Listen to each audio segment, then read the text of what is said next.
muchas gracias por su asistencia.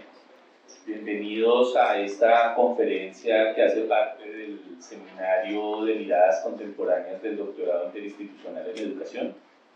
Este es un seminario, para quienes no lo conocen, que se hace de manera permanente. Generalmente lo hacemos en estas instalaciones, también algunos que no conocían estas instalaciones.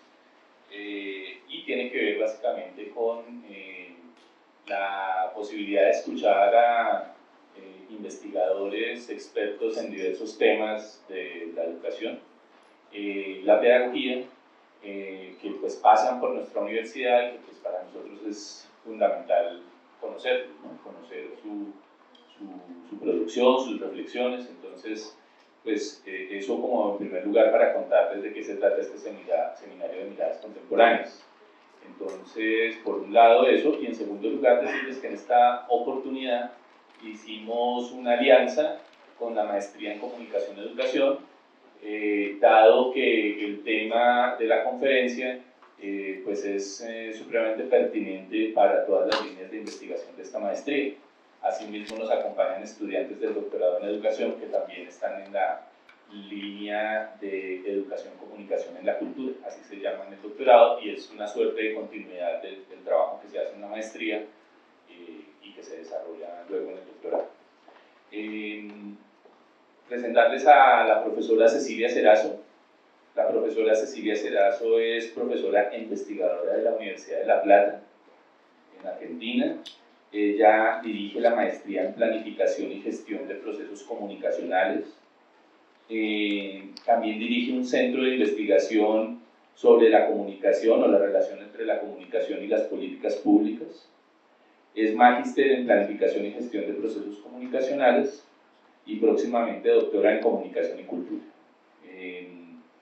De esta misma universidad, ¿cierto? De la Universidad de La Plata, sí, el título de esta conferencia es Una comunicación para la transformación, nuevas producciones de sentido en procesos de transformación. Pues en primer lugar, profesora Cecilia, mil gracias por visitarnos. Tengo que contarles, y creo que algunos de ustedes participaron, digamos la presencia de la profesora Cecilia también se hace en el marco del coloquio internacional en Educación, Comunicación en la Cultura. Varios de ustedes participaron. Tuvimos también la oportunidad de escuchar compañeros y compañeras de la maestría que presentaron los resultados de sus tesis, y pues fue un espacio muy gratificante que vivimos entre lunes y martes. Pues seguramente ya Cecilia les contará algo de eso también, porque ella hizo una participación muy inspiradora en este coloquio y bueno, es parte, digamos, de las reflexiones que tiene este grupo. También damos la bienvenida a los compañeros y compañeras que vienen de fuera. Sabemos que hay personas que vienen de otros lugares y agradecemos mucho el esfuerzo de venir hasta este lugar y hasta ahora. Y les presento al profesor Boris Bustamante, profesor de la maestría en Comunicación y Educación, y pues como somos de los mismos, de las personas que están como intentando hacer esfuerzos con este campo de estudios aquí desde la universidad, pues también él quiere darles un saludo y presentarles algunas palabras. Buenas a todos, profesora Cecilia, bienvenida a nuestra universidad. Realmente este diálogo de saberes o diálogos de comunicación, habría que señalarlo en esta perspectiva y ver cómo efectivamente las reflexiones que usted nos irá a dar a conocer apuntan necesariamente a establecer esa comunicación con las líneas que tiene la maestría, con las líneas que tiene el doctorado, sobre todo en el campo de la comunicación y educación. La maestría es muy joven, 8 o 9 años, sin embargo, tenemos unas 5 líneas de investigación que efectivamente nutren muchas de las reflexiones del campo de la comunicación y educación hoy, que se discutió incluso en el día de ayer, alrededor de cuáles son las nuevas perspectivas que están surgiendo en el trabajo de la comunicación, de las prácticas sociales, de las transformaciones y cambios culturales que están aconteciendo en la sociedad contemporánea. Por eso queremos agradecerles sus aportes, sus reflexiones, y creemos que nos va a servir mucho, sobre todo para replantear muchas de las cosas que tenemos en la economía, en las metodologías, en las teorías, en los conceptos y particularmente fortalecer las investigaciones que están aquí los compañeros precisamente adelantando su trabajo investigativo. De nuevo, gracias a todos ustedes por su participación y establecemos las palabras que la profesora hoy nos dará a conocer. Bueno, gracias, profesor Boris. La metodología es sencilla. La profesora Cecilia tiene entre 45 y 55 minutos para presentar su conferencia. Y luego la idea es contar con un espacio de conversación que más o menos sea de 20 minutos, 25 minutos. Ojalá que eso, digamos, lo podamos hacer, ¿no? No digamos solamente de algunas preguntas, sino que ojalá podamos conversar porque pues, estamos en la comunicación y educación y por lo que nos ha enseñado Cecilia estos días, pues eso es fundamental, ¿no?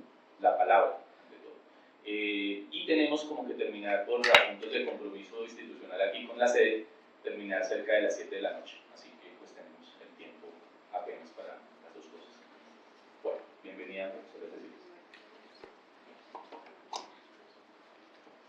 Hola. Bueno, muchas gracias por venir. Me voy a desabrigar un poquito.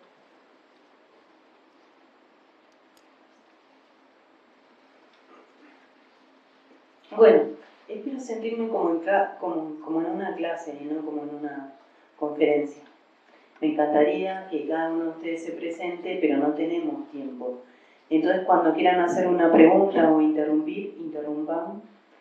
Y cuando interrumpen me dicen, soy tal, de tal lugar, o soy tal y estoy en tal práctica. ¿Les parece? Bueno.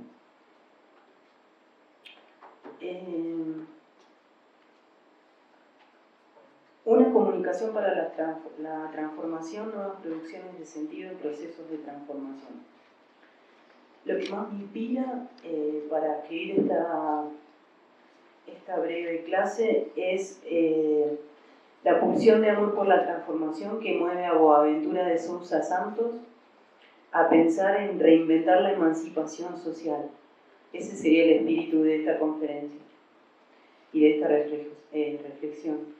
Y enfocar una mirada de comunicación, educación y lenguajes, que nos lleva a encontrarnos con prácticas reales que emanan saberes y nos muestran caminos de transformación, que están en la práctica. Hay una cosa que dice Foucault que me parece re interesante, que él dice, las prácticas sociales engendran los dominios de saber. ¿Qué quiere decir? Que primero son las prácticas sociales y después son las ciencias. Y después sigue diciendo que generan nuevos objetos, generan nuevos modelos, nuevas metodologías que constituyen a nuevos sujetos de conocimiento. Y esos nuevos sujetos de conocimiento seríamos nosotros, inmersos en las prácticas sociales. Entonces, estas prácticas reales que emanan saberes y nos muestran la transformación, las tenemos que tener en cuenta porque todos queremos una sociedad mejor, sobre todo una sociedad más justa, donde las promesas de la modernidad se quedaron flaquitas y pobres, que son igualdad, libertad y fraternidad. Sobre todo fraternidad se quedó atrás totalmente, ¿no es cierto? Y entendiendo la fraternidad, por ejemplo, como un espíritu solidario, como que la modernidad lo fue perdiendo eso. Entonces, bueno, como primera cosa quiero apuntar que es importante para la universidad y para toda la sociedad que empiecen a existir realmente los diálogos de saberes. Los diálogos de saberes entre la universidad y el territorio para la democratización del conocimiento y para la acción transformadora. Les leo una cita de un compañero mío, un investigador que trabaja en el mismo equipo que yo, dice, se llama Retola, Germán Retola. Dice, históricamente las universidades latinoamericanas han servido a la consolidación del proyecto moderno en la región, propiciando como único modo de conocer al conocimiento científico europeo. Acá en Colombia también al conocimiento científico norteamericano. O sea, como nosotros estamos más al sur, no tenemos tanta influencia norteamericana y sí tenemos más influencia europea. Esta tradición que elimina el intercambio de saberes y conocimientos con otras culturas aún sigue resintiendo los debates en la producción académica.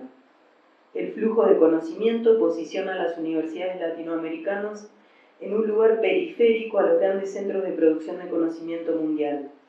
Esta hegemonía persiste y se manifiesta en una cultura de investigar y hacer ciencia que decididamente hay que transformar, y que al mismo tiempo innegablemente está en transformación. Este trabajo destaca la relevancia de que las universidades públicas dialoguen con el territorio para construir conocimientos contextualizados, significativos y relevantes para sustentar la transformación de la región. O sea, la universidad pública debería ser una mano de la transformación, ¿no es cierto? Porque está inserta en un territorio y tiene que dar cuenta de eso. Y también tiene que inferir para transformar ese territorio. Bueno, es muy importante para crear condiciones de comprensión considerar las marcas del contexto. Entonces, les cuento que en Occidente la acción civilizadora de dominar y controlar a través de monoculturas impuestas, esto no lo digo yo, sino Boaventura de Sousa Santos, ¿leyeron eso de monoculturas y ecología de saberes? Todavía no. Le vamos a decir a los profes que les den para leer eso, pero está muy bueno. Eliminó todas las posibilidades de aprendizaje recíproco con otras regiones, culturas y tradiciones del mundo, impidió que se contextualice el conocimiento científico y se dialogue críticamente con epistemologías y modos de vida distintos a los occidentales. Por ejemplo, yo ahora en mi tesis de doctorado tomé las categorías de filosofía budista, del Sutra del Loto, para describir una red en el territorio, porque eran unas categorías que servían para describir un fenómeno en movimiento. Pienso que tenemos que empezar a bucear otros caminos de aprender conocimiento.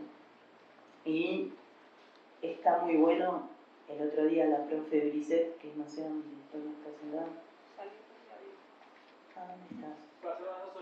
Ah, bueno. Nos habló de etnografía. Etnografía multisitual. Estuvo buenísima la conferencia de ella, pero también tenemos que tomar muchos caminos de aprehensión del conocimiento. Entonces, básicamente yo voy a hablar de eso hoy y de qué cosas me parecen importantes. Este presente de las ciencias sociales nos llama a reflexionar sobre cómo las relaciones que, en términos de poder planetario, se dan en los procesos de producción de conocimiento, y además invita a pensar en cómo son los flujos de circulación del conocimiento, sus formas de enunciación, las condiciones de producción, sus modalidades metodológicas y sensitivas y sus propósitos, pero fundamentalmente invita al intercambio de saberes que brinde pistas para desatar la acción emancipadora del conocimiento. Cuando digo emancipador, no estoy hablando de una cuestión revolucionaria, de poner arriba una cosa que está abajo y abajo una cosa que está arriba, sino es una transformación de adentro para afuera y de abajo para arriba. Y esa transformación no es una transformación político-partidista, es una transformación humana. Está tan en crisis la modernidad. Estamos como viendo los últimos estertores de este tiempo histórico. Está en crisis la familia, está en crisis la universidad, está en crisis la democracia, está en crisis la escuela. Estamos todos viviendo arriba de un tembladeral de crisis, donde cada vez tenemos menos posibilidades de participación. Por eso la comunicación hoy se vuelve fundamental y hay que defenderla desde ese lugar, ¿no? El coloquio, como modalidad de diálogo de saberes, es un espacio de puesta en común para reconocerse y producir. y el intercambio de conocimientos contextualizados provenientes de los diferentes sures, o sea, yo soy del sur y ustedes son del norte del sur, y el entreaprendizaje de nuestro modo de conocer y sus alcances transformadores es un giro estratégico que posibilita corrernos del lugar de las tácticas de los débiles frente a las estrategias de los poderosos que nos plantea Michel de Certeau, que dice, bueno, en un texto cuenta más o menos que son los poderosos los que hacen las estrategias y somos los más débiles los que hacemos las tácticas. Me parece muy importante que también nosotros tengamos un pensamiento estratégico. Pienso que para transformar, y además que nosotros también tenemos que transmitirle eso a nuestras comunidades, tenemos que tener un pensamiento estratégico, un pensamiento político y un pensamiento complejo. Y estos tres pensamientos nosotros tranquilamente los podemos aprender en la universidad y quedarnos con ellos. Porque digamos que el conocimiento es lo único que yo le puedo dar al otro sin quedarme sin él. Y eso es muy importante para nosotros que nos encanta la comunicación y la educación. También quería decirles que en este proceso Occidente valoró como conocimientos válidos a los conocimientos construidos desde los procedimientos científicos propios de Occidente, ¿no? Y silenció y ocultó muchas veces reprimiendo los conocimientos existentes en la diversidad de culturas que habitan en América Latina, que son muchísimos. Y todavía no, hoy mismo hay muchas pérdidas por falta del intercambio de saberes en el campo, por ejemplo, de la salud, donde hay un hegemón enorme.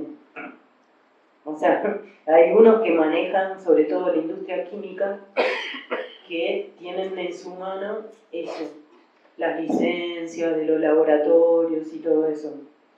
En el campo de la salud, en el campo de la economía, en el campo de la producción y de la sostenibilidad. Occidente primitivizó al resto de las culturas y por consiguiente a sus conocimientos y métodos, ubicándolas en un lugar de retraso y de mediados del siglo XX en un lugar de subdesarrollo. ¿Se acuerdan que Arturo Escobar, que es un colombiano, escribió un libro que se llama La invención del subdesarrollo, que echó luz a esto que estoy diciendo, y bueno, y él plantea ahí que Truman, después de la Segunda Guerra, dio un discurso donde nos llamó de subdesarrollados por primera vez. Y muchas veces a nosotros nos constituyen por alteridad, ¿viste? Entonces dicen, vos sos negro, vos sos ignorante, vos sos malo. Entonces nos constituyen porque nos nombran de una manera diferente. Y eso influyó mucho en la academia de nuestros países. Y entonces, también en las instituciones de conocimiento, esto construyó a las comunicaciones de conocimiento, a las instituciones de conocimiento por esa alteridad, e implicó que se produjeran encuentros interculturales temporalmente simultáneos, pero no contemporáneos, y una cuestión que impide el intercambio de saberes y conocimientos. Y las políticas hegemónicas occidentales miraron a la otredad cultural como un residuo de la humanidad y un lugar que debería desarrollarse según los parámetros eurocéntricos. Entonces, bueno, digamos que toda la cosmogonía de saberes que tenían los pueblos ancestrales quedaron como conocimientos residuales, se llaman.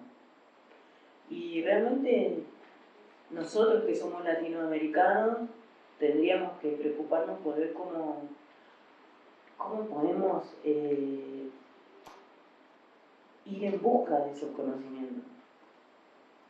Bueno, los territorios y su comunicación propia.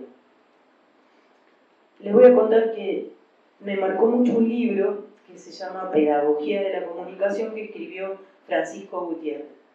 Voy a tomar un poquito de agua.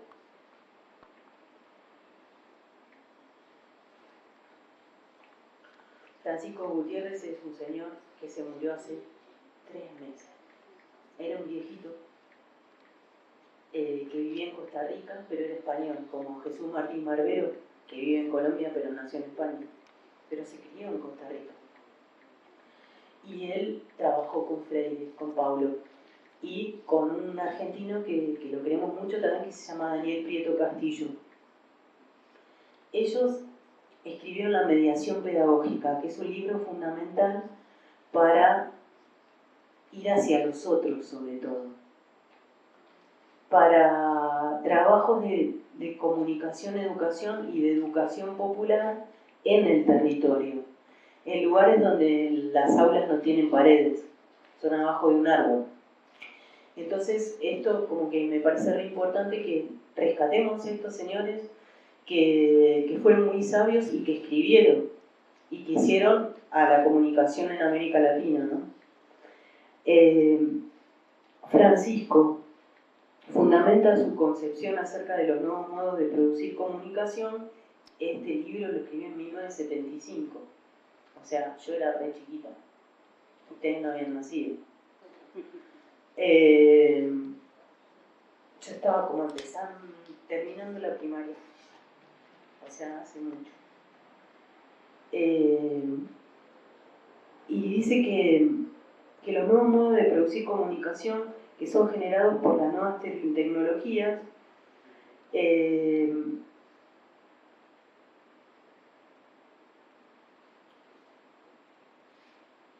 para lograr su fin se remonta al salto producido en el pensamiento de la comunidad humana en el dice que son muy importantes los cambios de lenguajeo de la comunicación. Entonces hace todo un planteo desde que se habla, se piensa la comunicación desde la palabra hablada hasta, bueno, el paso por el invento de la imprenta, que masificó la palabra escrita, pasar a la palabra escrita, pasar a la masificación de la palabra hablada, y después cuando aparece la imagen y el sonido. Entonces él dice que siempre que hay un paso de la palabra hablada, un paso en la forma de lenguajear de la comunicación humana, por ejemplo, de la palabra hablada a la palabra escrita, encuentra en Platón el primer ejemplo conservador de resistencia a un nuevo modo de comunicación. Y agregó, el medio por excelencia de la comunicación platónica es la palabra hablada, el diálogo es para Platón el entendimiento directo de dos almas mediante gestos o palabras. Platón niega la posibilidad comunicativa a través de la palabra escrita. Desde aquí, Francisco dice que a lo largo de la historia toda nueva forma de comunicación es rechazada por la forma anterior. Entonces, bueno, a la escuela le costó un Perú pasar de la palabra escrita a los lenguajes de comunicación. Cuando lo que hay que hacer es una nueva alfabetización de alguna manera, ¿no?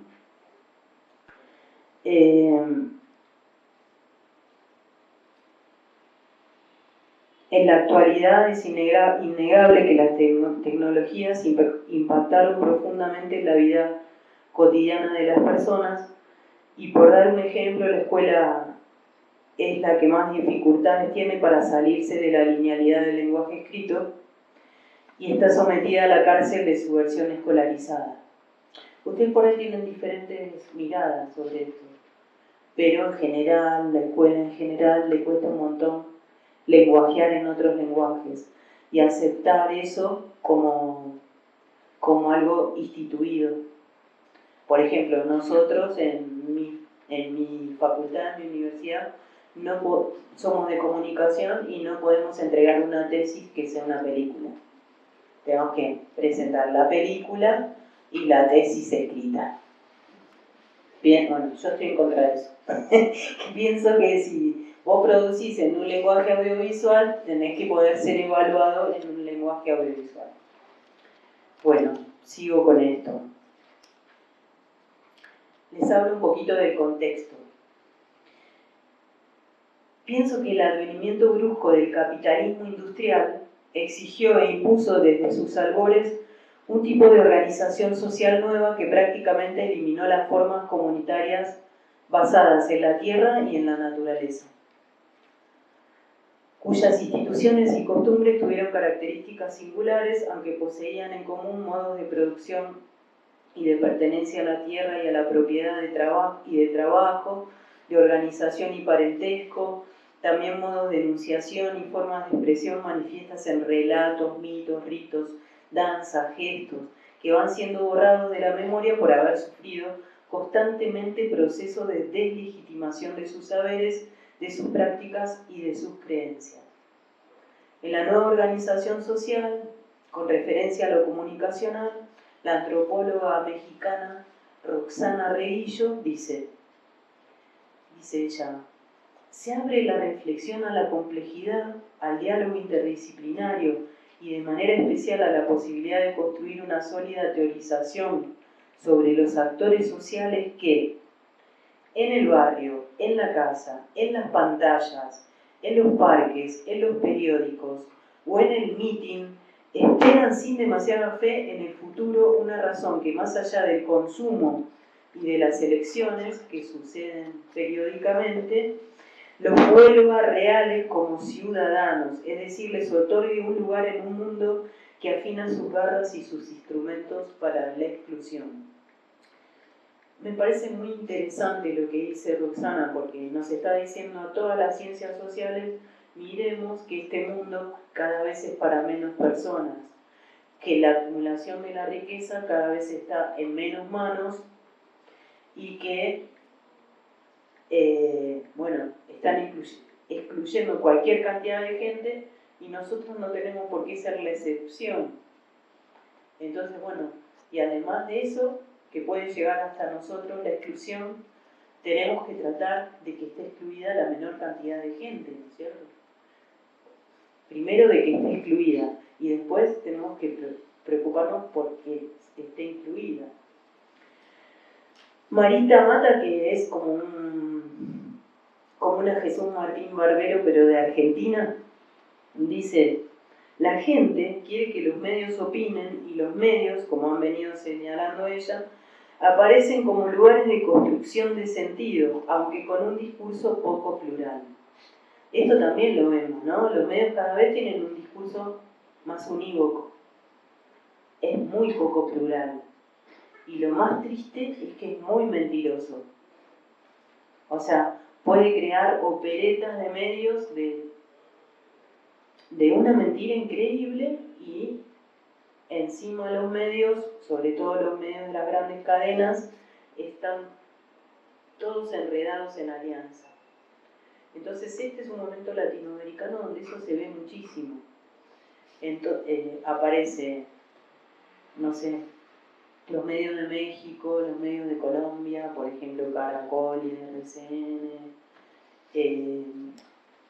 O Globo en Brasil, Clarín y La Nación en Argentina, por decirle los medios más grandes, tienen un discurso muy unívoco y muy relacionado entre sí. Por ejemplo, ¿qué dicen de Venezuela? Por ejemplo, ¿qué dicen sobre los escándalos de corrupción? ¿O qué no dicen? ¿Sí?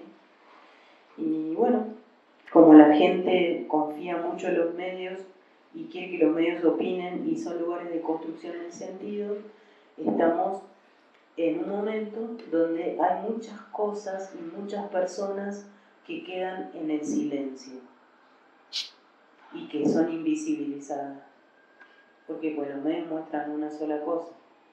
Igualmente a mí siempre me llamó la atención, vengo a Colombia hace como 20 años, y siempre me llamó la atención, sobre todo durante el conflicto armado, que charlaba con jóvenes y les decía, miramos el noticiero, ¿no? Les decía, ¿y esto a vos no te duele? Por ejemplo, un nene que perdía el brazo con una mina antipersonal. Y muchos me decían, pero lo que pasa es que desde que nací estoy viendo esto. Esto también tiene que ver con el tratamiento que los medios hacen sobre eso.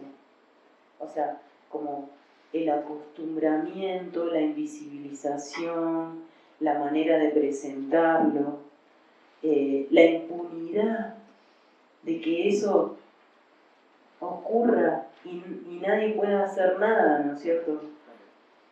Eso es una cosa a la que nos tienen acostumbrados los medios masivos de comunicación de América Latina.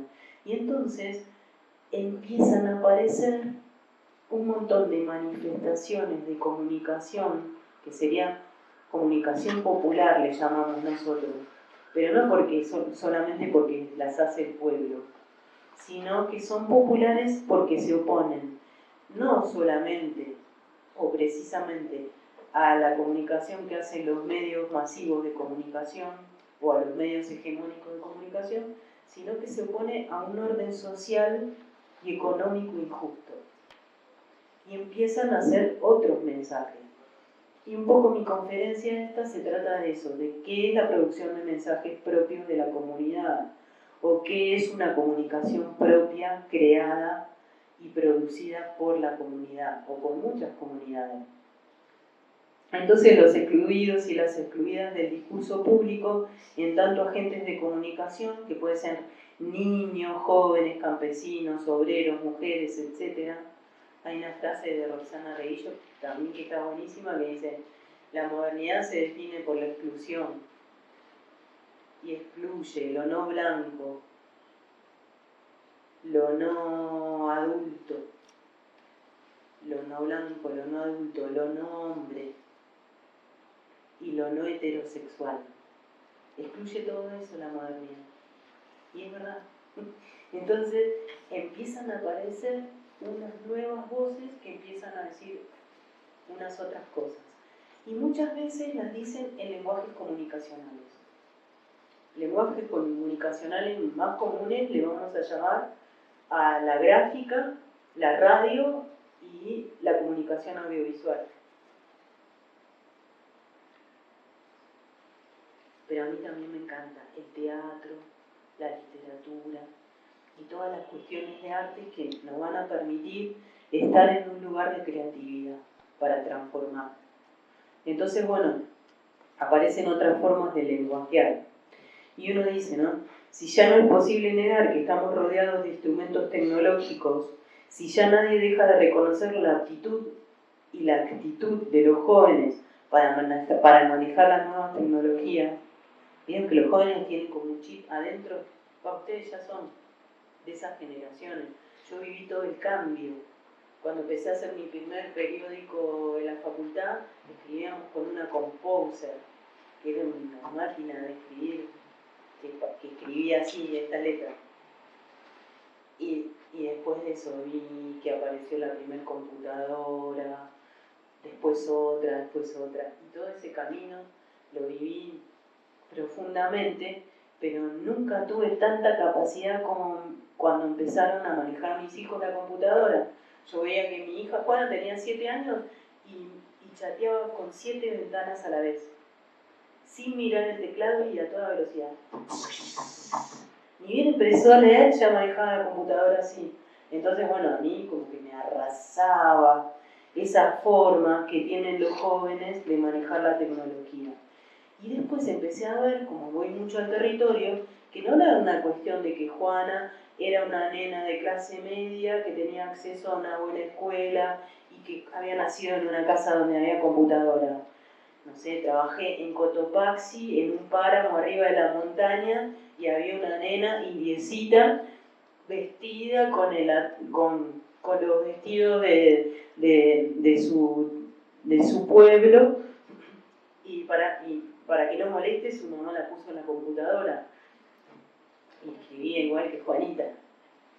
Entonces también fui a muchos barrios en Argentina y me di cuenta que también era una mentira, de que si los pibes no comían bien, no eran despiertos para manejarse con la tecnología. Había un montón de nenes que no comían bien y vos lo ponías a operar la radio y eran unos genios como operadores de radio. Entonces, bueno, ahí empecé a ver que había un salto cualitativo en el lenguaje. La paradoja que en el siglo XXI, en el momento de mayor potencial expresivo, donde cualquiera está conectado con cualquier otro a través de la pantalla, cuando existe una mediática masiva, cuando la tecnología ofrece muchas condiciones para poder romper el silencio, es el momento de ser más libres para la expresión. Sin embargo, el rasgo de la sociedad es la vigilancia. La vigilancia. Y así la tendencia de la sociedad es cada vez más hacia el control. Y la relación paradojal entre comunicación y tecnología consiste en que a mayores posibilidades comunicativas hay mayor represión. Entonces, bueno, estamos en una historia re desafiante. A mí me llena de pasión, quiero decirle. Y es un momento histórico en el que el pueblo se encuentra con la tecnología, una vez más limitada por el control de la lógica del mercado, ¿no es cierto? Que es el gran hegemón, no son los políticos, ni la corrupción de los políticos. El hegemón es el mercado, el que maneja todo, maneja todas las porquerías que comemos, con la industria alimentaria que tenemos, nos vende un montón de consumismo que consumimos y que hace que otras formas de estar en el mundo que tienen clases sociales enteras, como por ejemplo el campesinado, tengan que ser excluidas y extinguidas. Entonces, bueno, eso nos lleva por ahí a un genocidio de campesinos que basan la alimentación en la agricultura familiar y que nos dan de comer cosas mucho más sanas que todas esas que comemos en bolsitas y que compramos en el supermercado. Y eso aparece como el genocidio de nosotros ya.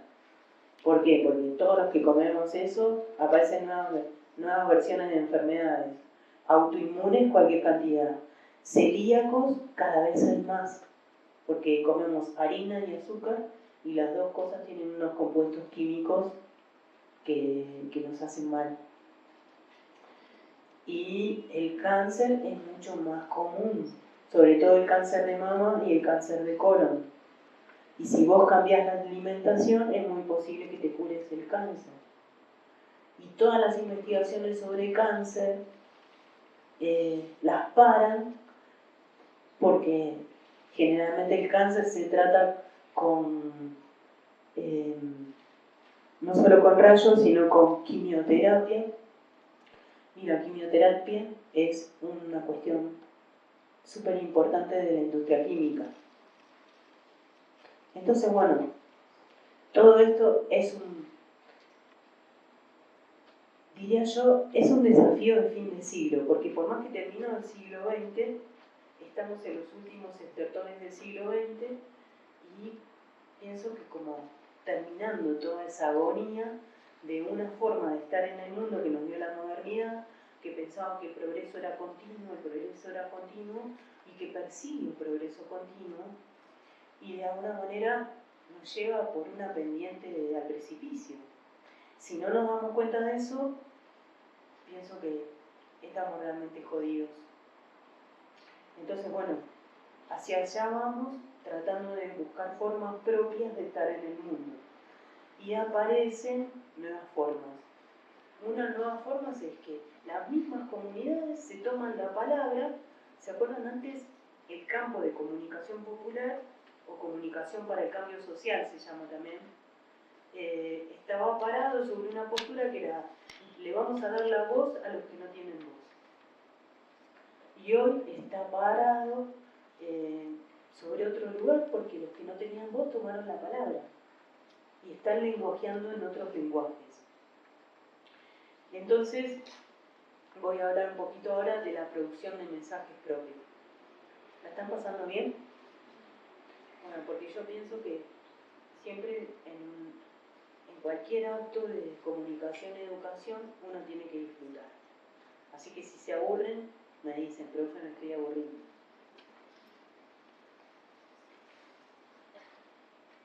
¿Aburren no es una palabra colombiana?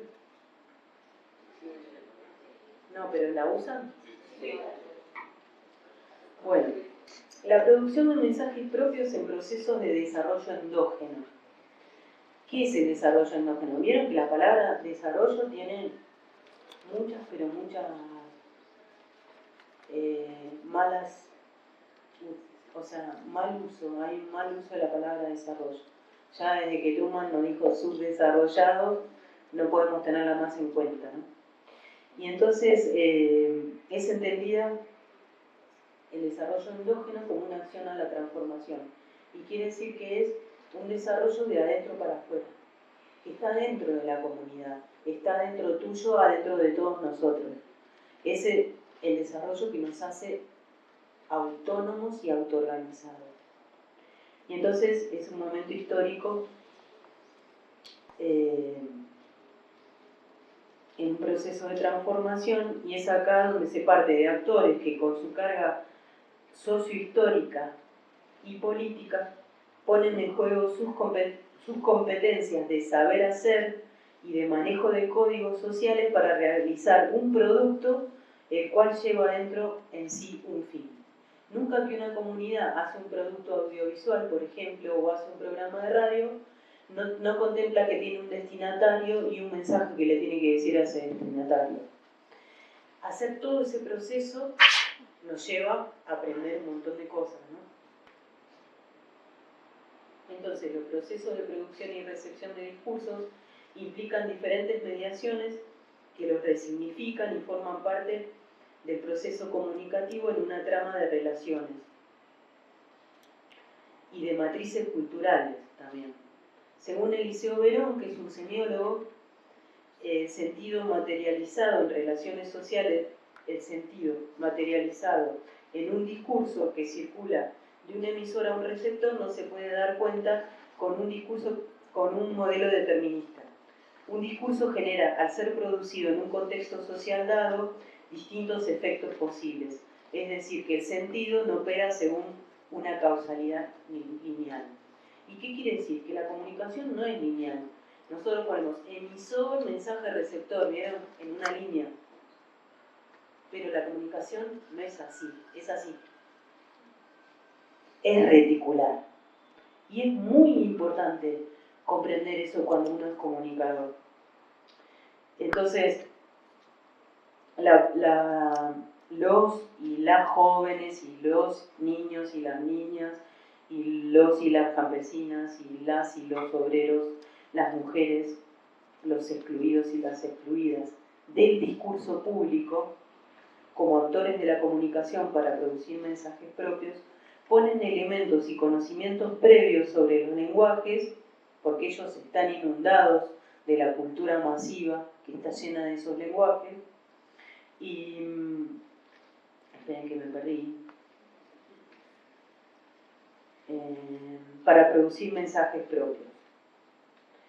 Y una mirada que mire un proceso de producción de mensajes propios debe exceder la reducción de la comunicación y la recepción a una concepción de linealidad. La producción de mensajes propios para la emancipación debe centrar su mirada en las matrices culturales y en los contextos en donde surgen esos mensajes. Y los escenarios de donde surgen los actores de la comunicación y los problemas de desarrollo endógeno que tienen esas comunidades, y todos son procesos sociohistóricos y políticos. Entonces es muy importante que tengamos una dimensión política también de las cosas, ¿sí? Digo porque en Argentina la dimensión política es muy profunda. Y no sé, mi mamá tiene 85 años, la sentás acá y te empieza a hablar de política, como una radio. Y bueno, y los niños también entienden la política, porque somos muy políticos. Pero muchos estudiantes colombianos que vienen a estudiar a Argentina, porque es mucho más barato, y porque la universidad es buena también. O sea, es irrestricta el ingreso. Y es gratis. Eso es re importante. Y las maestrías y los doctorados son baratos.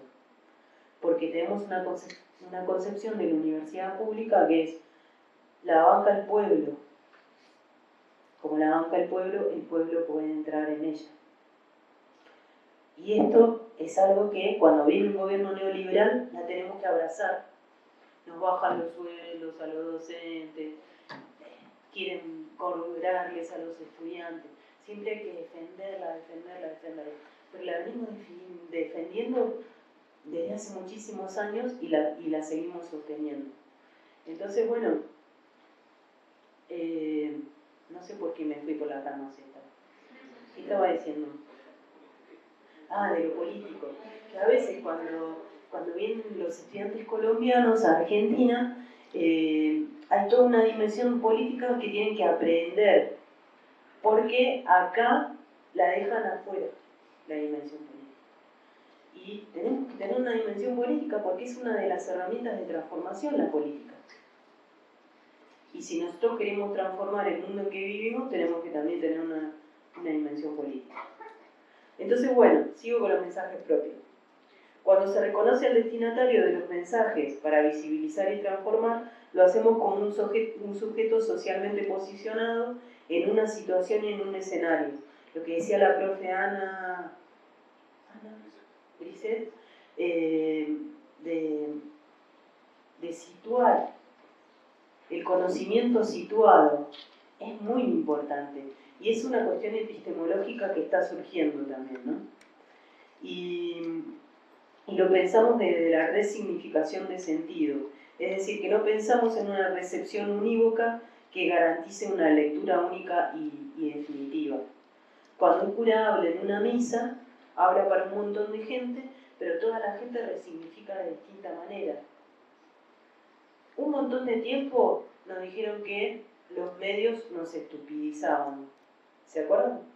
Después empezaron a decir que no, que había un pensamiento crítico para los medios, y ahora estamos pensando que los medios sí son muy influyentes también. Entonces, bueno, hay que trabajar un montón para que esta relación comunicativa sea más crítica. Así que en esta relación comunicativa entre sujetos se producen discursos que son resignificados y recreados por ellos. Los formatos o los productos generados en este proceso comunicacional son el resultado de la actividad material y simbólica de dichos agentes. Por eso, para la transformación es muy importante la alfabetización de los nuevos lenguajes y que la gente empiece a hablar en nuevos lenguajes, a recuperar la palabra pública en nuevos lenguajes.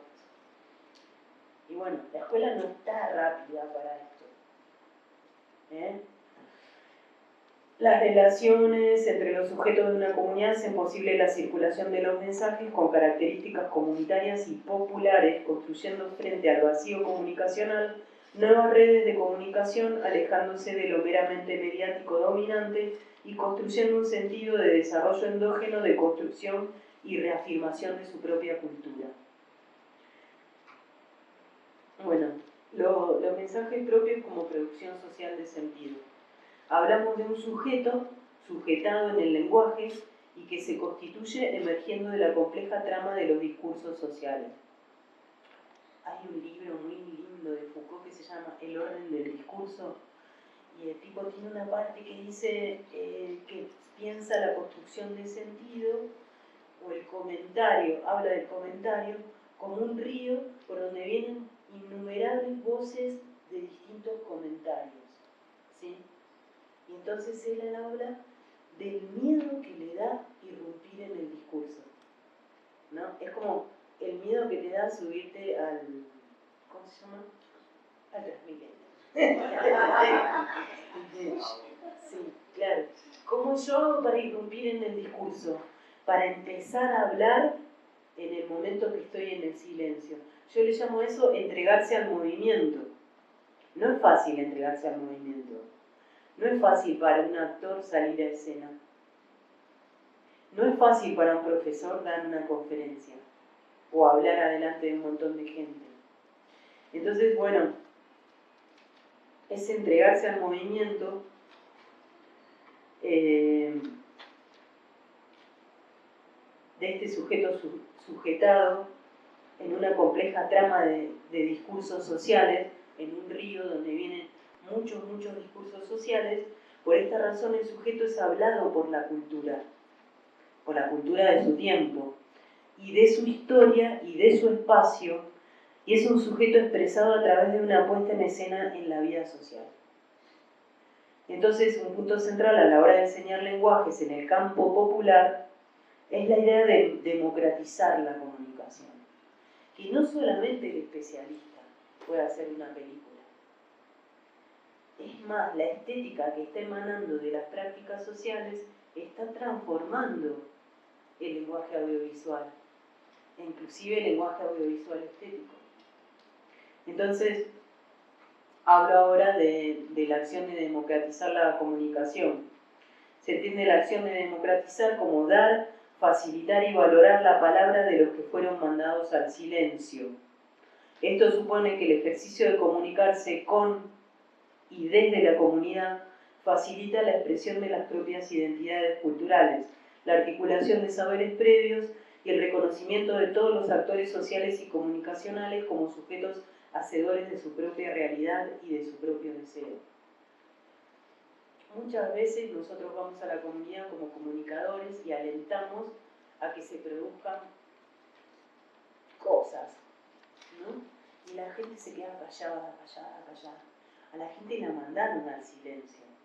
En la escuela la mandaron un montón al silencio. Y también en la sociedad. No podés hablar porque vos sos muy chiquito, vos sos muy joven para decir esto, para opinar. O no, vos sos pobre, vos sos ignorante, vos sos tonto. Todas mandadas al silencio. Entonces, bueno, es un trabajo sacar a la gente del silencio. Y de otras cosas que aprende la gente.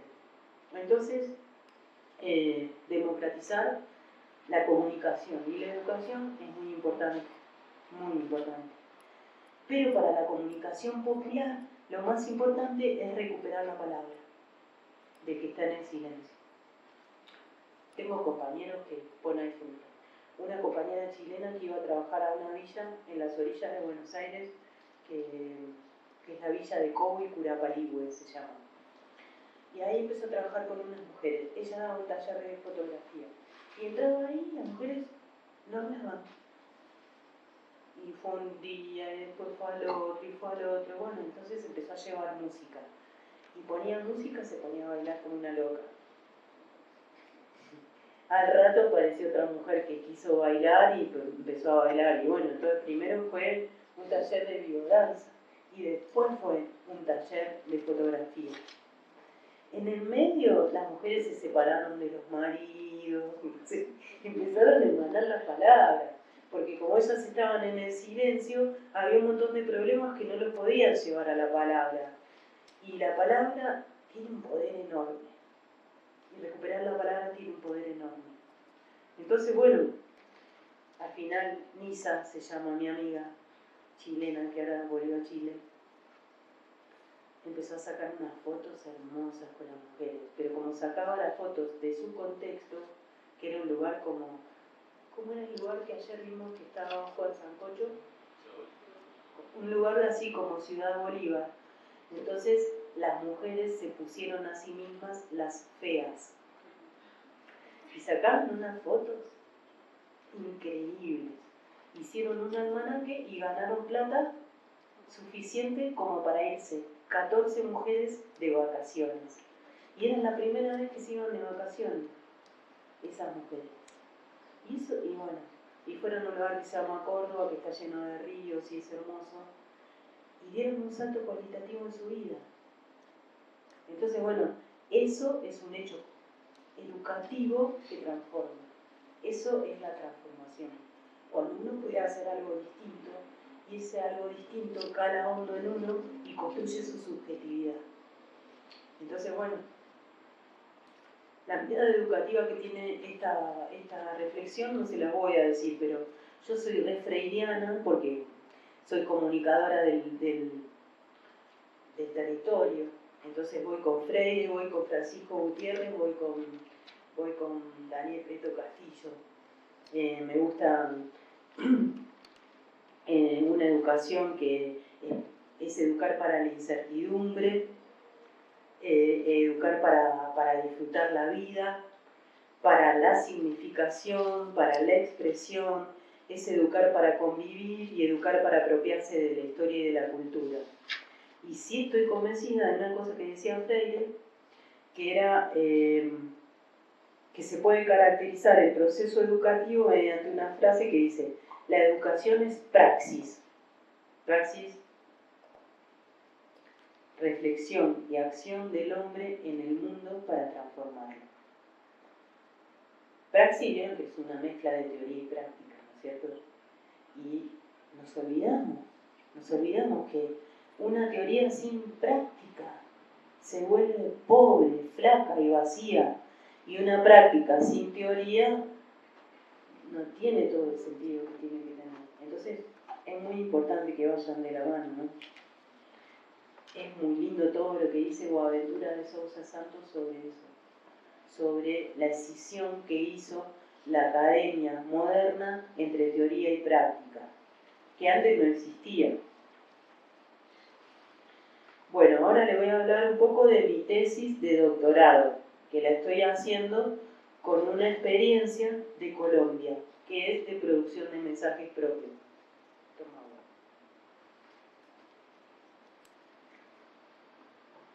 agua. ¿Va muy bien? Bien.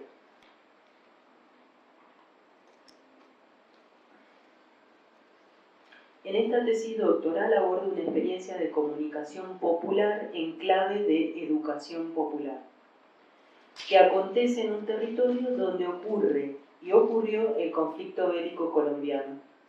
También investigo sobre la nueva construcción de sentidos que surge a partir de la proliferación de productos audiovisuales nombrados en la tesis como mensajes propios de la gente, que en contextos de silencio, miedo y represión recuperan la palabra pública.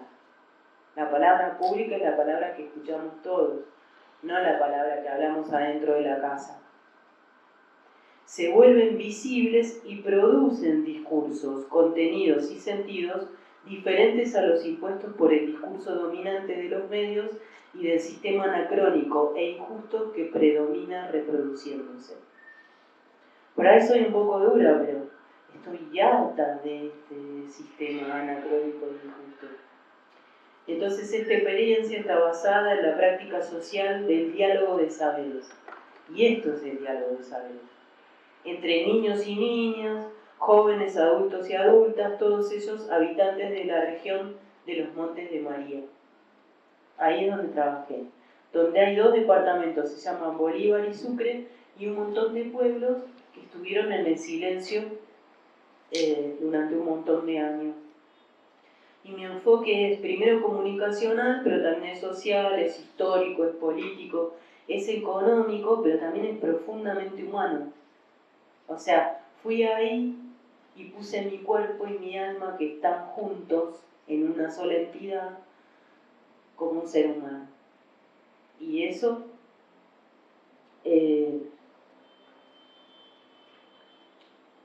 también me llevó a hacer hincapié en la transversalidad de la memoria como una estrategia popular que ellos tenían de la no repetición de la guerra. Y que en este caso era una acción y una razón de subsistencia para ellos, porque no querían más la guerra. Muchas veces, bueno, vengo a Colombia hace muchos años, porque se imaginan que la primera vez que fui ahí a los Montes de María era en el 2001, y me enamoré tanto de la experiencia y me involucré, que seguí viniendo una vez por año o 2 veces por año desde el año 2000, o sea, hace 17 años que voy a ese lugar, conozco todos los pueblos, cuando me bajo del bus me abrazan. Entonces, bueno, lo hice mío también, hice parte, como dicen ustedes, hago parte de este colectivo. Allá no decimos hago parte, me encanta a mí como ustedes dicen, hago parte de esta comunidad, porque hacer es muy importante para mí. Entonces, bueno, la metodología que utilicé es el diálogo de saberes como punto de partida. y también de llegada. Y consideré que las prácticas sociales engendran los dominios de saber, esto que le dije al principio que dice Foucault. Consideré entonces a todas las personas con las que dialogué como sujetos de conocimiento. Entonces yo lo que les quiero decir a ustedes es que cuando vamos hacia los otros, tenemos que considerar que todos son sujetos de conocimiento. Que sujetos de conocimiento no somos solamente los que accedemos a la universidad. Sujetos de conocimiento son todos. Los niños también. Fíjense qué paradoja que enfant en francés quiere decir los que no hablan. Es muy interesante la experiencia de los Montes de María, que está engendrada mucho por una política pública que se llamaba Proyecto de Comunicación para la Infancia del Ministerio de Bienestar Familiar, no se llama ministerio, se llama instituto, en la época de Pastrana, que unas pibitas quiere decir jóvenes, así como ustedes, fueron a todos los territorios de zona roja y le enseñaron a los niños los 3 lenguajes, gráfica, audiovisual y radio. Y se construyeron en esos lugares colectivos de comunicación comunitaria y escolar que recuperaban la palabra pública. En un momento donde en Colombia los adultos no podían hablar mucho, quiero hablar un poco de que es muy distinto vivir en Bogotá que vivir en los Montes de María. O sea, la verdad no la podés parar ahí. Entonces tienen como otra dimensión de cómo la perciben. Y una cosa que miré mucho en mi tesis es el carácter instrumental del silencio, de mandar al silencio, que se manda de muchas formas, con represión, con muerte, con dolor, y también los medios de comunicación hegemónica mandan al silencio, porque mienten y minimizan, o no lo ponen en relevancia. Ustedes cuando fue la masacre de Salado o la masacre de Mampuján, no se enteraron en Bogotá. En cambio allá la gente lo vivía como una cosa re propia y veía que en los medios no se veía. Eso es tremendo. Es tremendo porque te está pasando acá al lado de tu casa. Entonces, bueno, les cuento más o menos cuáles fueron los temas, problemas que yo encontré en mi tesis de doctorado trabajando en estas comunidades. Primero, lo que ya hablé antes, que es el encuentro entre el pueblo y la tecnología. El pueblo, por más que nosotros, digamos, desde acá, nosotros los que accedemos, nosotros la clase media alta, también acceden a la tecnología. También maneja la tecnología. Después, a partir de eso, que deviene la proliferación de los discursos y la pluralización de voces y miradas. Después, el carácter instrumental del silencio y la construcción de sentido. Los históricos mandados al silencio. Los que dice Fran Fanon. Los históricos mandados al silencio, los que no hablan. Lo que dice Rosana Reguillo, las mujeres, los indios, los negros, los niños, los ancianos, los que no son adultos, los que no son hombres, los gays, los que no son heterosexuales, los que se quedan afuera de tener la manija, de tener la palabra.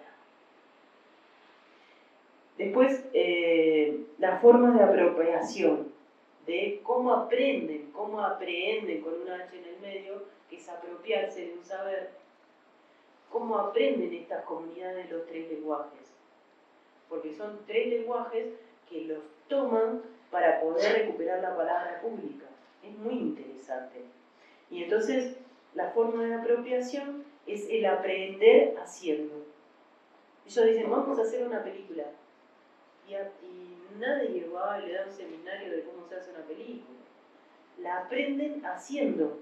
Entonces, a eso yo le llamo la huella performática del aprender haciendo. Y ahora les explico qué quiere decir performática.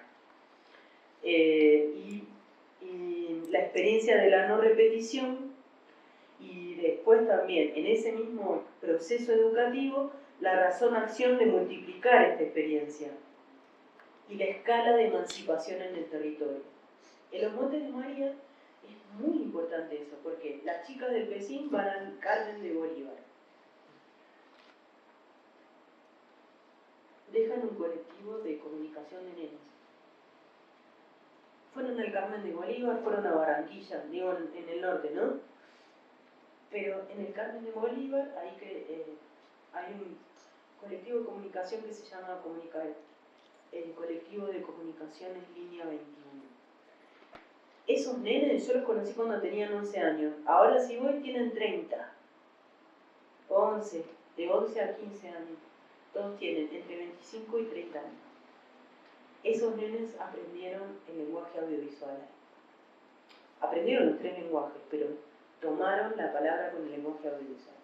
En plena guerra, en pleno conflicto bélico, ellos hacían un montón de cosas para defender su cultura, porque no podían hablar en contra del conflicto bélico.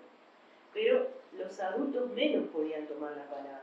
Entonces hicieron un canal de televisión comunitaria que construía discursos sobre la cultura, sobre todo.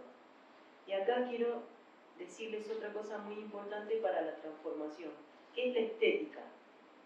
Un poco acá la línea del profe. La estética es la filosofía de la vida cotidiana. Solamente que, bueno, que después como era tan amplia, la pusieron en el lugar de la filosofía que se refiere solamente a lo bello. Pero no, la estética son todas las expresiones zen que tiene el ser humano en su vida cotidiana. Entonces, bueno, después la descripción de cómo sucede la autopoiesis social y colectiva. Autopoiesis, según Maturana y Varela, que son 2 investigadores de Chile, quiere decir creación de uno mismo. Hay un momento que uno tiene la necesidad de crearse a sí mismo, de dejar de hacer, repetir siempre lo que le enseñaron, desaprender y empezar a hacer algo distinto. Y esa singular cosa que nos pasa en nuestra vida subjetiva, también le pasa a las comunidades, y también le pasa a las sociedades, y también le pasa a esta civilización que está en crisis. Y después la descripción de cómo sucede la autopoiesis social, colectiva y personal, que permite recuperar e inventar nuevos valores que nos lleven a crear nuevos modos de estar en el mundo. Por ejemplo, un mundo donde no haya conflicto armado. Y después descripción del proceso en el cual el conocimiento que surge de las prácticas sociales nos emancipan del conocimiento regulado. O sea, yo cuando fui a los Montes de María, en Argentina decimos, me volaron el moño. Me asombraron tanto, y aprendí tantas cosas de esos nenes y de esas mujeres que estaban ahí, que me volvieron otra persona. Construyeron otra parte de mi subjetividad. Y después otra cosa, la importancia de la estética como filosofía de la vida cotidiana y la identidad, la memoria, la cultura y el amor como un eje estructural de ese proceso emancipatorio. Vieron que en la academia, el amor no hablamos del amor. ¿Ustedes vieron que alguien en la academia hablara del amor? Es muy difícil hablar del amor. ¿Por qué? Porque el amor es algo subjetivo que nos lleva a no tener, por ejemplo, concepciones universales en el conocimiento. Porque no se puede poner la pasión, sino la razón y todo eso. Pero resulta que las prácticas sociales que están cambiando y transformando la forma de estar en el mundo, tienen como motor el amor. Si no existe el amor, la confianza y el reconocimiento no caminan. Es muy difícil llevar a cabo un proceso educativo, ser maestro, ser profesor, sin amar lo que uno hace. No llegas a nada directamente. Bueno, les explico un poco sobre estética prosaica y razón logopática, se llama esta parte. Dice, la modernidad filosófica, el obstáculo epistemológico mayor para comprender el significado y el alcance de la estética ha sido haber creído firmemente que la estética que la potencia estética se ubica entre las obras de arte y lo bello, nada más. Si bien puede asumir ese sentido, hay que recordar el origen del término estética en la Grecia presocrática de los siglos IV y V, cuando tenía un sentido más pragmático, y aístesis, que quiere decir estética en griego, significaba sensibilidad y percepción. Se refería a todo lo sensorial presente en términos con raíz sen. El sentimiento, la sensación, lo sensual, lo sensitivo, lo sensible, el sentido común, lo sentido como percibido y lo sentido como afectivo. El uso de la estética entonces, a menos de un siglo de formalismo platónico, daba cuenta del conocimiento sensible y se nutría de un modelo perceptual, tanto un individuo como un grupo, comprometiendo de ese modo la dimensión sensorio-corporal. Bueno, ahora les voy a pasar unos videitos, así no lo siempre yo, no se aburren tanto. Acá César es estudiante mío en Argentina y es colombiano. Y les puede decir que yo no doy clase así, hablando todo el tiempo. ¿No? No hay nada. Sí, sí.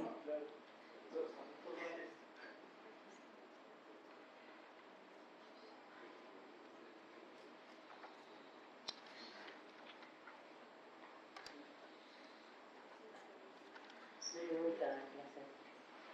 Bueno, les quiero mostrar una política pública que hicimos allá en Argentina, en una época también de mucha crisis, que fue cuando en el 2001 los bancos se llevaron toda la plata líquida que había en Argentina y nos quedamos sin dinero. Tuvimos que inventar otra moneda. Una locura fue. Y además, cuando se fue ese presidente, mataron un montón de gente. Un montón de gente, pueden ser 30 personas, pero hubo como una pueblada y mataron muchos jóvenes. Y bueno, y después nos quedamos en la indigencia total. Nos pagaban con otra moneda que la inventaron ahí, que se llamaban los patacones. Ustedes los comen, los patacones. Nosotros hicimos unos billetes que se llamaban patacones. En esta época inventamos ahí una política pública que nos dejaron hacer desde la universidad, desde un lugar que yo trabajaba que se llamaba la Unidad de Prácticas y Producción de Conocimiento. Y se la propusimos al Ministerio de Desarrollo Social y la fuimos a hacer en las provincias. Esta que les voy a mostrar, bueno, se llamaba Enredando Jóvenes para el Desarrollo. Claro, estábamos todos muertos de hambre directamente. Y además, el futuro no existía. Y todo el mundo siempre le dice a los jóvenes, son el futuro, son el futuro, son el futuro. Y es mentira, son el presente los jóvenes, ¿no es cierto? Entonces, bueno, hicimos este proyecto y esto es cuando fuimos a una provincia que se llama Provincia de Misiones, que está en un lugar de frontera con Paraguay y con Brasil. O sea, está la triple frontera Argentina, Brasil, Paraguay, en esa provincia. Entonces ahí se llamaba Enredando Gurises para el Desarrollo. Gurí, que viene más del guaraní. En ese lugar se cultiva la yerba mate, que nosotros tomamos una cosa que se llama mate, como en una totuma, dirían allá en los Montes de María, y que tiene una bombilla, y yo cebo y se la doy al otro, y al otro, y al otro, y todos toman de la misma bombilla, y no se infecta. Está muy bueno. Y es un símbolo también. Y es parte de la estética, que es la filosofía de la vida cotidiana de estos pueblos, del sur de Brasil, de Paraguay, de Uruguay y de Argentina, que somos todos pueblos que tomamos mate. Y allá no hay café, el café se importa de Colombia y es caro. Nos cuesta mucha plata comprar café. Entonces, bueno, fuimos a Misiones, más o menos le di un contexto de Misiones. Les voy a mostrar qué dicen los pibes de Enredando Gurises. Que no se puede, que no nos dejan.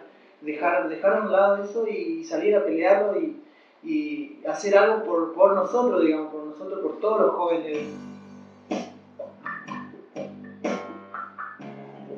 proyecto de la modernidad va excluyendo un montón de actores que muchas veces son re importantes, como las mujeres, los jóvenes, o sea, tenía cana, que ¿bien? tienen menos poder que otros actores de la comunidad y que son gente muy importante para rescatar los procesos de desarrollo local. Entonces, bueno, si en algún momento no nos decidimos a darle realmente un espacio para que protagonicen, y no vamos a salir de este pozo que tenemos, porque se trata de democratizar la capacidad de decisión que tiene la comunidad, de aceptar que hay un montón de cosas para transformar y que muchas cosas viejas se están cayendo y tienen que surgir otras cosas nuevas. Y bueno, y los jóvenes son vitales para eso.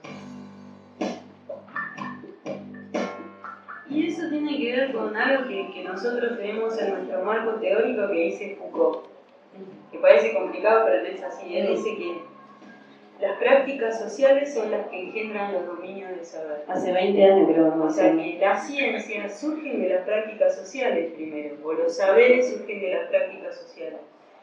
Y que en esas mismas prácticas sociales se van construyendo nuevos conceptos, nuevos instrumentos, nuevas herramientas que constituyen a la persona que vive en esa práctica como un nuevo sujeto de conocimiento. Y eso quiere decir que cada uno que vive en la vida cotidiana es un sujeto de conocimiento. Y bueno, y como que el joven está acostumbrado a ser tratado como, bueno, primero la escuela, la educación escolarizada, como que no le da un lugar importante, lo trata como un sujeto más bien pasivo. Y un sujeto de conocimiento es un sujeto que puede tomar decisiones, que puede transformar, digamos, ¿no? Y de alguna manera, pensar que el joven es un sujeto de conocimiento ya le está dando otra entidad y él te acepta mejor si vos le decís que lo estás respetando. Porque es difícil, ¿no es cierto?, que la comunidad respete al joven. Siempre como que los medios de comunicación lo tiran abajo, o la gente más adulta dice, el joven que está en la esquina, en el kiosco, tomando cerveza. Y esa no es la inmensa mayoría de los jóvenes. O sea, que los jóvenes no tengan cosas para hacer por la pobreza que tenemos en este momento y la crisis que vivimos, no quiere decir que no sea un sujeto de conocimiento.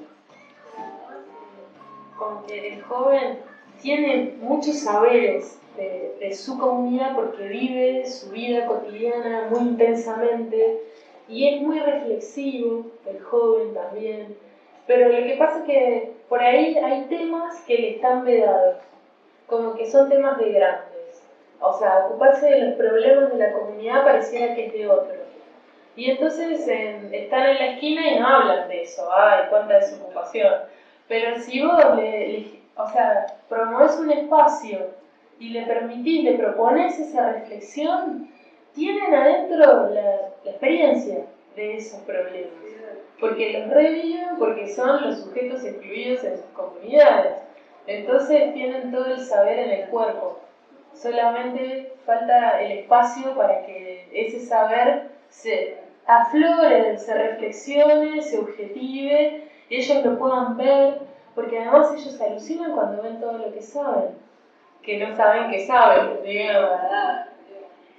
Y Les paso otro. Otra cosa muy importante para mí es poner el cuerpo para trabajar. ¿Qué quiere decir poner el cuerpo? Si uno mueve el cuerpo, trabaja mucho mejor. La escuela se olvidó de eso.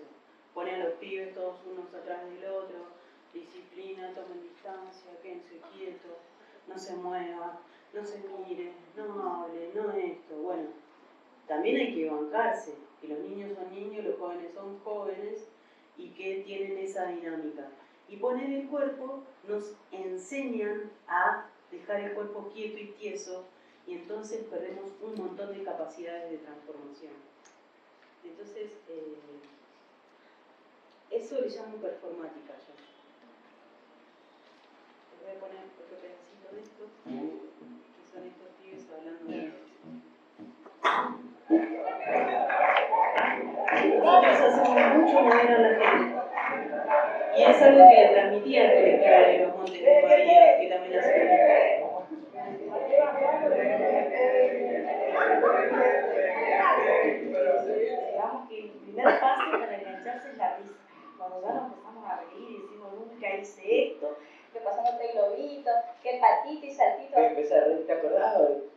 agachaba a jubilarse, ¿te acordás? Que es muy caro. Hay muchos jóvenes que por ahí es la primera vez que se integran a un grupo numeroso. Me quería dar paso atrás, no sé, me parecía muy ridículo. Le cuesta mucho expresarse, tan nervioso como entramos todos en el primer momento, que nadie ni siquiera hablaba con chicos que eran de otra comunidad.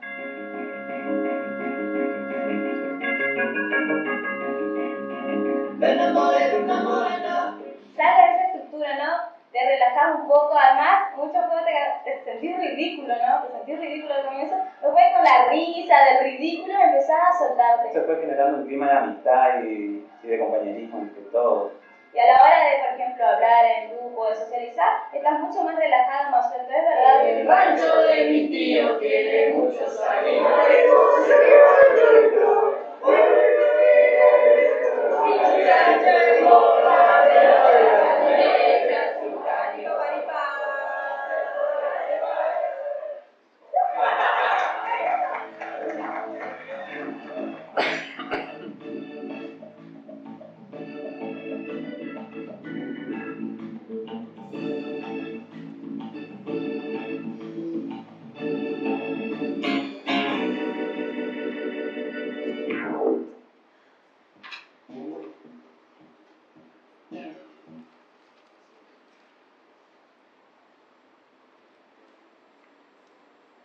Les digo la definición de performática y charlamos, porque si no nos vamos a quedar sin tiempo.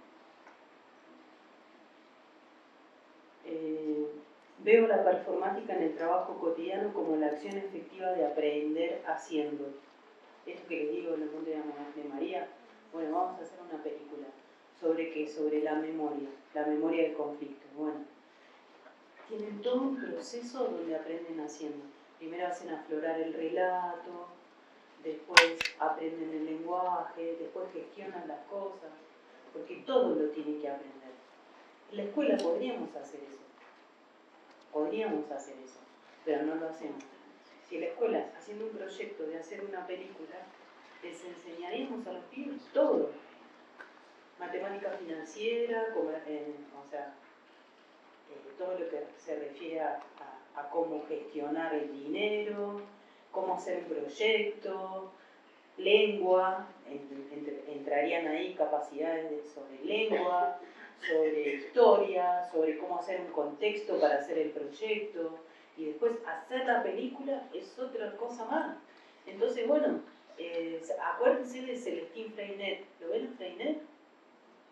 Y cuando terminó la Segunda Guerra, hizo de la escuela una fábrica, una imprenta. Fue la primera que intentó, ¿no? Después aparecen un montón de escuelas con esa metodología, pero sería muy importante darle otras nociones a la escuela para que no sea tan estática y para que considere que los jóvenes lo que quieren es hacer cosas. Por eso cuando aparece Ojo al Sancocho, los pibes, en vez de irse y decir, uy, qué aburrido, van y se sientan y se bancan estar ahí. ¿Por qué? Porque les interesa hacer una película, ¿sí? Entonces, bueno, veo la performática en el trabajo cotidiano como la acción efectiva de aprender haciendo, que se nutre del diálogo de saberes y la formación colectiva. La formación de las capacidades que tiene cada uno. Unos saben dibujar y son callados, otros saben cantar, otros no paran de moverse, otros no paran de hablar, esos van a ser los que van a agarrar el micrófono. Y te vas dando cuenta, y es hermoso hacer eso, porque la gente se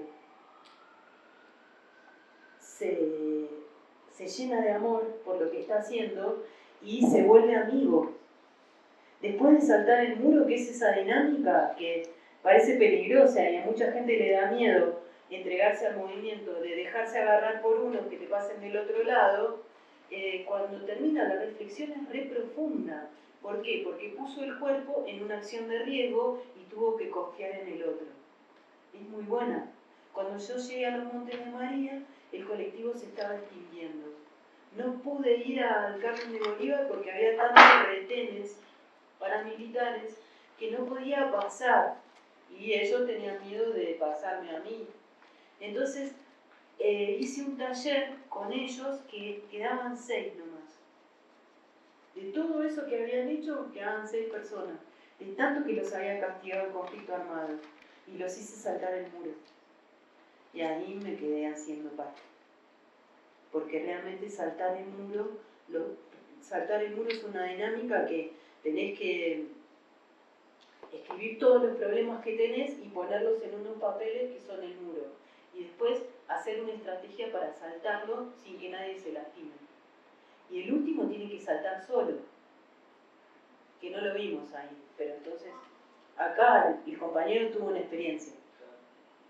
Bueno, cuestión que les doy la definición de performática.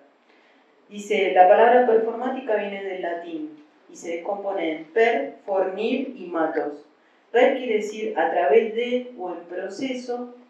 Fornir está asociado con la forma, pero de una manera que está incompleta. Por eso le decimos la forma de aprender haciendo, porque no es que vos tenés un montón de conocimiento y después te lanzás a producir. No, te entregás al movimiento y no sabés cómo se hace la película. Lo vas a aprender mientras lo haces, ¿sí? Y después, matos es el poder del movimiento. Es actuar, es pensar, es animar, es dar vida. Entonces, la definición que me salió es dar vida a una forma no acabada y diferente y ponerla en movimiento engendrando su existencia. Y resulta que para cambiar hay que hacer algo distinto. ¿Pero qué es algo distinto? ¿Qué es cambiar? Es no repetir. Y entonces para eso muchas veces hay que poner el cuerpo. Porque cuando pones el cuerpo te das cuenta de todos los aprendizajes que te pusieron estáticos. Y ahí te agarra como una crisis y podés hacer algo distinto. Si no pones el cuerpo, si siempre estás quieto, si mover el cuerpo te parece ridículo, es muy posible que nunca engendres ninguna cosa nueva ni des vida en movimiento a una cosa nueva. Bueno, voy a dejar acá, compañeros.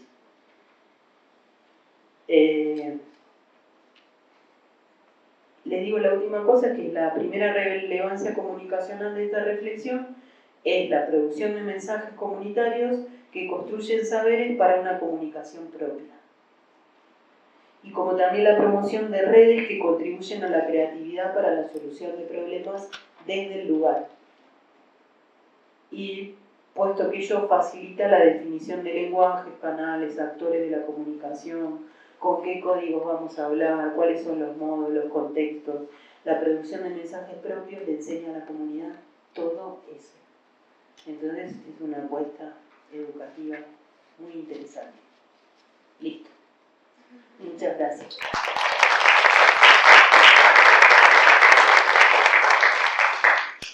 Bueno, muchas gracias, profesora Cecilia, por esas palabras tan inspiradoras. Realmente, pues hay como muchas cosas que decir, que conversar, tenemos poco tiempo, pero sí, pues lo suficiente como para conversar o poner ahí algunos temas. Vamos a extender un poquito hasta las 7:10, 7:15 para poder conversar. Yo sugiero que pues escuchemos, como si hay preguntas o comentarios, y hagamos como una ronda para que luego la profesora Cecilia pues pueda también hacer una intervención. ¿Quién quiere empezar?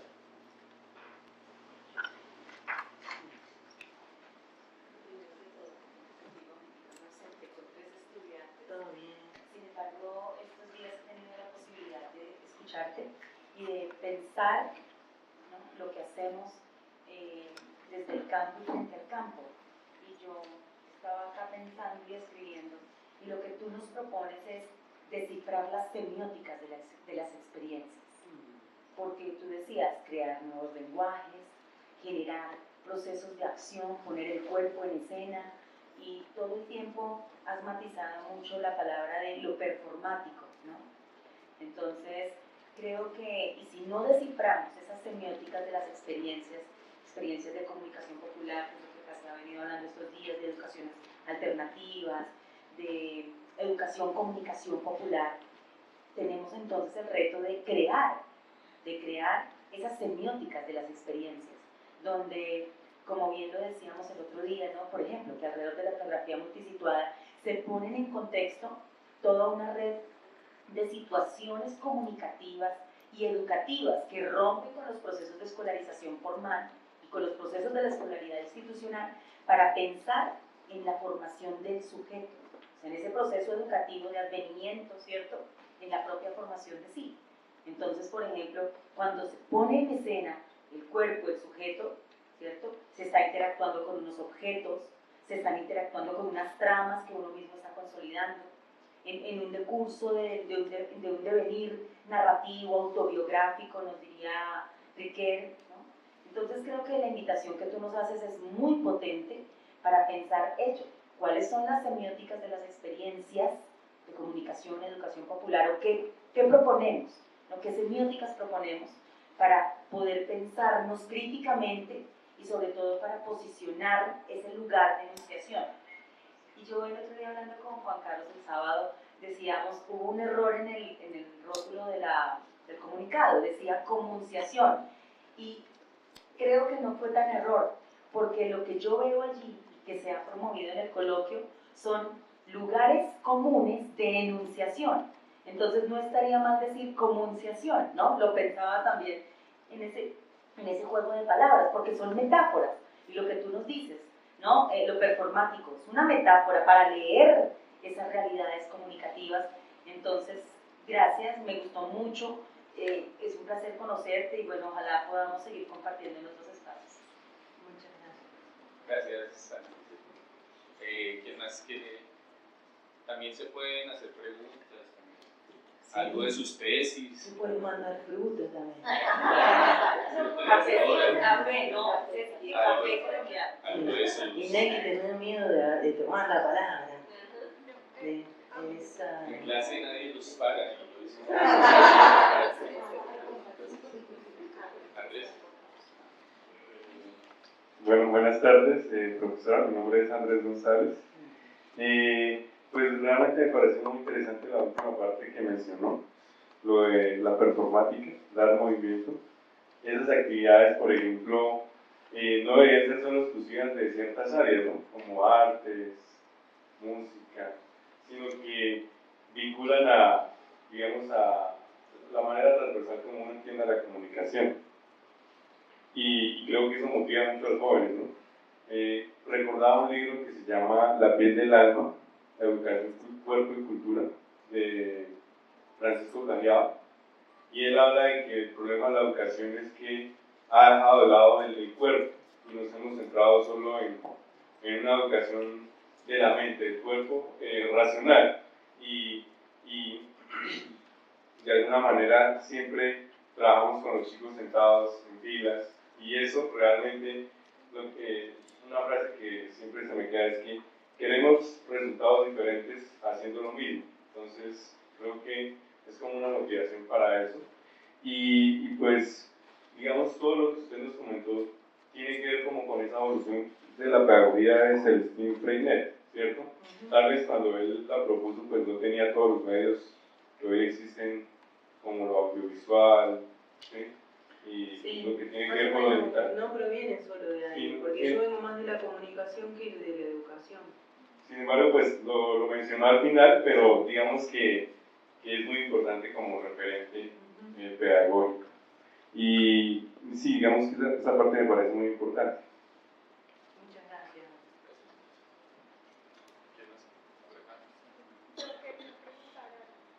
Espera, va ella y después yo. Buenas tardes.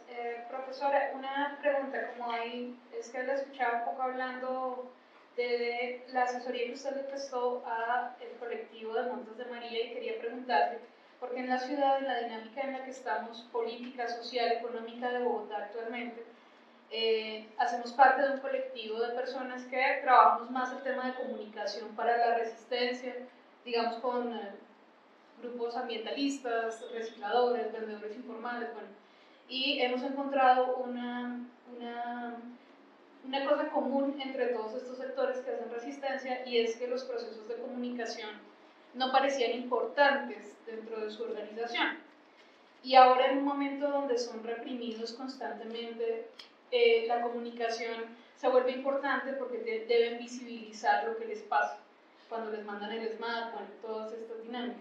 Entonces quería preguntarle, en estos talleres hemos encontrado uno de los obstáculos, y es ¿cómo hacemos de pronto un poco con el performance para que sea mucho más amable para las comunidades entender por qué es importante y cómo vencer sus conflictos internos para poder, digamos, hacer unidad y poder comunicar bien cómo su lucha, cómo trabajan, cómo superar ese tema? Entonces quería preguntarles si usted tiene algunos referentes de experiencias que nosotros podamos tomar para colectivos urbanos, o dónde podemos consultar información que nos permita llegar a estas comunidades y que el mensaje, digamos, que sea de una manera mejor de lo que lo estamos haciendo ahora.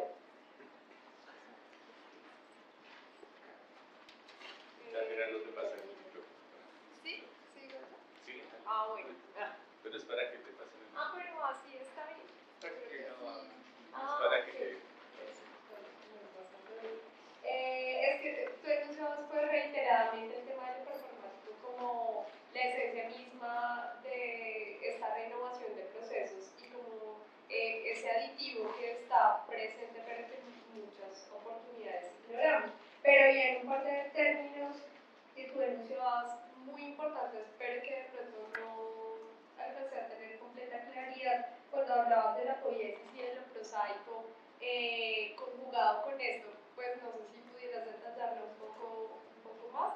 Y me asaltaba la inquietud de, en este término académico que estamos precisamente dialogando sobre la importancia de estas nuevas formas de comunicar, sobre estos nuevos escenarios para construir, pero que lo hablamos como si fuera algo externo a nosotros, ¿no? Como si fuese solamente un objeto de estudio, y es curioso porque a veces se nos va de las manos plantear estas mismas metodologías en estos mismos escenarios académicos como si debiésemos hacer para otros fuera de sí y no con nosotros crear desde este mismo escenario esas propuestas académicas que en última resultan en los territorios.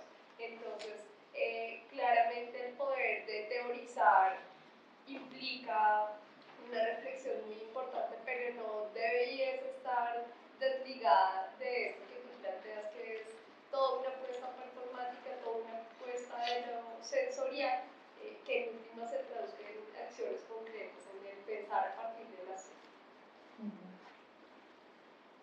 ¿Quién más? ¿Contesto? Yo creo que con eso sí. Bueno, te contesto primero a vos y después a la compañera, porque por ahí algo que le digo a ella también te sirve a vos. Esto del principio de que el amor es lo que mueve al mundo es muy importante, porque resulta que cuando uno va a esas experiencias de transformación se da cuenta que el amor es muy importante y que en la academia no hablamos mucho del amor. El amor, fíjense, filosofía quiere decir filo, amor, a los saberes, ¿no? Y muchos filósofos que miran la etimología de las palabras lo que comprenden es que esa palabra está construida por el griego como amor, como energía que motoriza las ganas de aprender. No es que aman los saberes ya hechos, sino que es el amor que te lleva a querer saber, ¿sí? Esto me parece como muy importante. Y después, la palabra autopoiesis o poiesis viene de un biólogo que se llama Humberto Maturana, que es el primero que trae a la academia el tema del amor, ponele en Latinoamérica. Yo no conozco otros, pero fui a él porque me gusta mucho rescatar los autores latinoamericanos, que no lo había dicho acá. Dice Humberto Maturana, considera que el amor, y como es un biólogo, dice la empatía, vieron que las plantas tienen empatía, dice el amor, la empatía, es un tipo de relación-conducta, en la cual cada cual acepta y respeta al otro como un ser válido. Esto que les digo, el otro es un sujeto de conocimiento, no es un gamín, que yo lo estoy subestimando, no es un nene que es tonto porque no aprendió todavía, sino un sujeto de conocimiento. Después, cada cual acepta y respeta al otro como un ser válido. Se busca establecer relaciones de cooperación, y él habla de la simbiosis, ¿bien? Porque las plantas tienen simbiosis. Después dice, se acepta al otro a pesar de las aparentes diferencias biológicas, étnicas, sociales, etc. Y después dice, yo amo y respeto al otro porque el otro soy yo. Y el planteo da cuenta de que el ser humano como un ser vivo particular tiene un fundamento emocional que determina su devenir. Y la acción de amar revela una noción dinámica relacional desde la cual surge el habitar y el vivir humano. Ellos sostienen que la emoción funda lo humano en tanto encuentros en la aceptación del otro. La otra o lo otro como legítimo otro. El verbo amar revela entonces una acción relacional que da origen a la convivencia fraterna y social. Vieron que cuando empecé hablando les hablé de la modernidad, que está basada sobre libertad, igualdad y fraternidad. ¿Y la fraternidad? Igual la igualdad tampoco, ¿no es cierto? Y bueno, y lo que hace Maturana y Varela y sus discípulos implica ensanchar el campo de juego del amor por medio de un pasaje del mundo de lo literario, soñador, poético, al mundo de lo científico. Y entonces él en la biología del amor plantea el término autopoiesis, que es autoproducción, producirse a sí mismo. Y puede haber una autopoiesis en una comunidad entera, y bueno, y mi utopía, por ejemplo, es que haya una autopoiesis social. Por eso, bueno, la pregunta que más me hago en mi tesis es, ¿será posible que haya una autopoiesis social? Y lo que me pregunto es, bueno, ¿qué cosas no tenemos que seguir repitiendo? ¿Qué cosas tenemos que desaprender para que podamos hacer algo distinto, para crear otra forma de estar en el mundo? Y bueno, y en eso se va a basar mi acción pedagógica. Después, con respecto, ¿estuvo bien la respuesta? Sí, no, y me hiciste clic como con más cosas ahí. Sí. No más preguntas, sino que me permite esa respuesta que tú generas hacer más conexiones con lo que habías dialogado y con otros saberes anteriores. Muchas gracias. ¿Cómo te llamas? Diana. Soy Diana. No me dijiste cómo te Ay, llamas. lo siento. ¿Tú cómo te llamabas? Diana. Creo que cuando hablé de Nisa, que hacía bailar a las mujeres, ¿te acordás? Es que llegué con la profesora. Bueno, nada, el tema de mover el cuerpo es súper importante, el tema de la autopoiesis y la confianza es súper importante, de no hacer siempre lo mismo también. Mira, por ejemplo, yo trabajé mucho en las políticas públicas. Entonces, por ejemplo, prevención y asistencia de las drogas. Entonces va una señora del ministerio y reúne un montón de jóvenes y le dice, la cocaína es esto, ta, ta, ta, ta, ta, ta. La marihuana es esto, otro, ta, ta, ta, ta, ta, ta. El ácido es esto. El PAC, acá no se llama PAC. No. Y se empiezan a hablar de la sustancia desde el modelo, ¿vieron los 3 modelos de educación y comunicación de Kaplun? Bueno, desde los 3 modelos, del primer modelo, que es el modelo bancario, o del modelo que hace énfasis en el contenido. Después desde el segundo modelo, que es el modelo de los efectos, que es donde quieren que el pibe no se drogue más. ¿Sí? El pibe se va de ahí con mucha más información sobre las drogas y se aburrió y no transformó nada, porque no hizo nada. Nosotros, yo por ejemplo, que vengo luchando por esto hace mucho tiempo, me tocó hacer un proyecto y hice uno que se llamaba Jóvenes en Prevención. Entonces, les enseñamos a los jóvenes a hacer proyectos, porque un proyecto de vida te saca mucho más de la droga que te den tanta información desde los primeros 2 modelos de comunicación y educación. Pero eso lleva un proceso. Después en otro lugar, que trabajamos en un barrio que está en el tercer cinturón del conurbano bonaerense, que es una ciudad dormitorio, donde los papás se van a trabajar a Buenos Aires y dejan a los nenes solos todo el día, a los nenes y a los jóvenes. Entonces hicimos 20 plazas. Decime qué hace un comunicador haciendo plazas. Pero ahí el intendente nos dijo, bueno, no tienen espacio los jóvenes acá. Y bueno, ¿y qué tienen? Y tenemos el espacio para la plaza, pero yo no tengo plata para hacer una plaza, nos dijo. Entonces nosotros dijimos, bueno, vamos a hacer la plaza con los pibes. Hicimos un diagnóstico comunicacional y social de cómo la gente quería la plaza, un parque. Tenían el terreno asignado para la plaza, pero no tenían la plaza ahí arriba, era un terreno vacío. Entonces, cuando la gente no tenía dónde vivir, tomaba el espacio, hacía una casilla, después venían las fuerzas del orden y lo sacaban. Era todo un conflicto barrial. Y la plaza no tenía ni árboles, ni juegos, ni nada. Entonces, bueno, fuimos y hicieron un diagnóstico y en 20 barrios trabajamos. Con chicos de la universidad, de la unidad de prácticas y producción de conocimiento.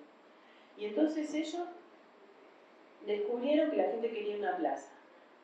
Lo cultural viene acá.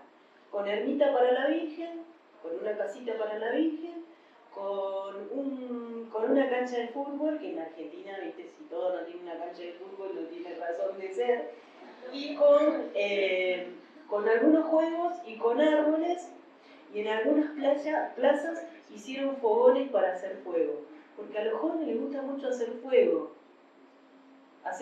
y juntarse a hablar en el fuego, o sea, mirando el fuego. Y está bueno, eso le gusta a cualquiera. Lo vamos perdiendo, esos placeres. No sé por qué no los hacemos.